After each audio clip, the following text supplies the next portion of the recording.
वाणिज्य उद्योग मंत्री श्री लखनलाल देवांगन जी, रायपुर के लोकप्रिय सांसद श्री बृजमोहन अग्रवाल जी, री रोलर्स एसोसिएशन के अध्यक्ष श्री संजय त्रिपाठी जी, श्री बांके बिहारी जी, श्री रमेश अग्रवाल जी, श्री अमित अग्रवाल जी, श्री मनोज अग्रवाल जी, श्री विनोद वशिष्ठ जी, श्री योगेश मंधानी जी, श्री अनिल नचरानी जी, श्री अशोक अग्रवाल जी, श्री जयदीप दास गुप्ता जी। और इस कॉन्क्लेव में पूरे देश के विभिन्न प्रदेशों से और मुझे ज्ञात हुआ है कि विदेशों से भी उद्योगपति आए हैं। और हमारे अधिकारीगण, आप सबको मेरा जोहार, आप सबको नमस्कार। ये छत्तीसगढ़ के लिए बड़ा सौभाग्य का विषय है कि शायद अभी तक का सबसे बड़ा स्टील कॉन्क्लेव का यहाँ पर आयोजन हो रहा है। इसके लिए मैं आयोजन समिति का बहुत बहुत आभार व्यक्त करता हूँ, उनको धन्यवाद देता हूँ। और ये 2025 के शुरुआती में ही हो रहा है, तो मैं आप सभी लोगों को नववर्ष की भी बहुत बहुत शुभकामनाएं देता हूँ। यहाँ पर ऐसे बहुत से हमारे उद्योगपति हैं जिनसे मैं पिछले वर्षों में मिलता रहा हूँ। जब केंद्र में स्टील में एमओएस था तो कई समिट में हमारे उद्योगपतियों से हमारी मुलाकात होती है, तो मैं समझता हूँ कि अधिकांश उद्योगपति हमारे पूर्व परिचित हैं। आज मुझे ज्ञात हुआ है कि इस कॉन्क्लेव में देश के 17 राज्यों से हमारे उद्योगपतिगण आए हैं।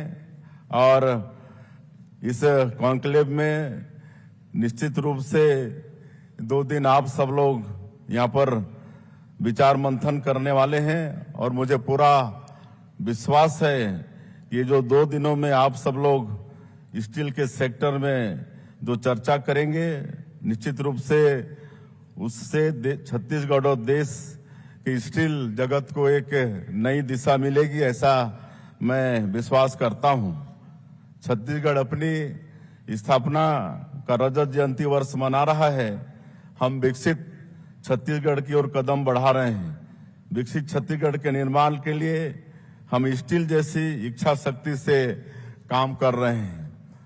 ऑल इंडिया स्टील कॉन्क्लेव 2.0 का आयोजन प्रदेश में स्टील उद्योग को तो प्रोत्साहित करेगा ही, एमएसएमई के लिए भी यह कॉन्क्लेव बहुत ही लाभकारी होगा, ऐसा मैं मानता हूं। छत्तीसगढ़ में स्टील उद्योग के लिए काफी अवसर हैं। हमारे पास स्टील इंडस्ट्री के लिए जरूरी खनिज जैसे आयरन ओर और कोयला के साथ ही बिजली भी पर्याप्त मात्रा में है। हम स्टील उत्पादन में देश में तीसरे स्थान पर हैं। हमें गर्व है कि हमारा प्रदेश देश की इकोनॉमी का पावर हाउस है। छत्तीसगढ़ ने अब ग्रीन स्टील की ओर भी कदम बढ़ा चुका है। स्टील उद्योग में कई नवाचार हो रहे हैं। उत्पादन बढ़ाने के लिए आप लोग नई और एडवांस टेक्नोलॉजी का उपयोग कर रहे हैं। इसके लिए भी सारे उद्योगपतिगण बहुत बहुत बधाई के पात्र हैं। आर्थिक विकास को गति देने के साथ हमें जलवायु परिवर्तन की चुनौती का भी समाधान करना होगा। ऐसे में अब पर्यावरण अनुकूल विकास के स्थायी उपाय भी करने होंगे। हमारी सरकार हमारे यशस्वी प्रधानमंत्री श्री नरेंद्र मोदी जी द्वारा दिए गए मिनिमम गवर्नमेंट मैक्सिमम गवर्नेंस के मंत्र पर आगे बढ़ रहा है। यहाँ पर उद्योग जगत के साथी बैठे हैं।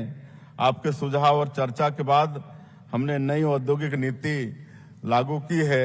मैं हमारे प्रदेश के वाणिज्य उद्योग मंत्री को धन्यवाद देना चाहूंगा उनके मार्गदर्शन में। और हमारे उद्योग विभाग के यहाँ सचिव भी बैठे हैं, रजत कुमार जी, और पूरी टीम बहुत मेहनत करके नया उद्योग नीति यहाँ पर बनाया है, जिसको हम लोग लागू भी कर चुके हैं।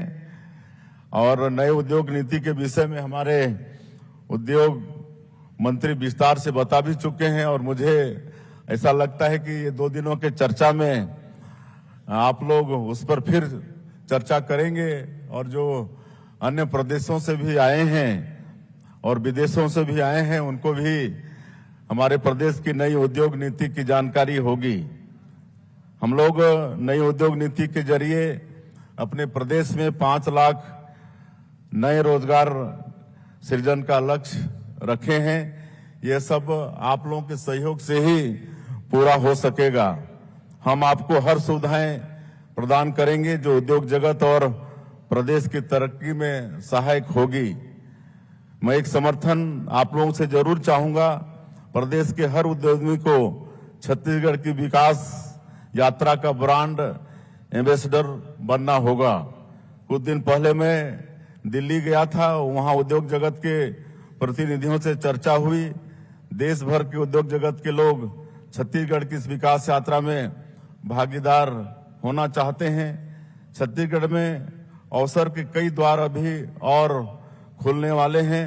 जल्दी हम लिथियम जैसी ऊर्जा खनिज के सबसे बड़े केंद्र बनने वाले हैं।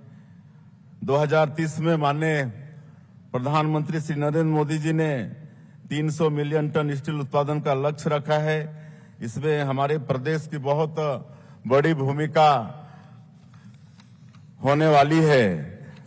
मैं आप सभी से कहना चाहूंगा कि प्रदेश के स्टील उद्योग को नई ऊंचाई पर ले जाने के लिए आप सब लोग जरूरी उपाय करेंगे। और इस तो ये सीधी तस्वीर आप रायपुर से देख रहे थे। सीएम विश्व व्यवसाय कार्यक्रम को संबोधित कर रहे थे।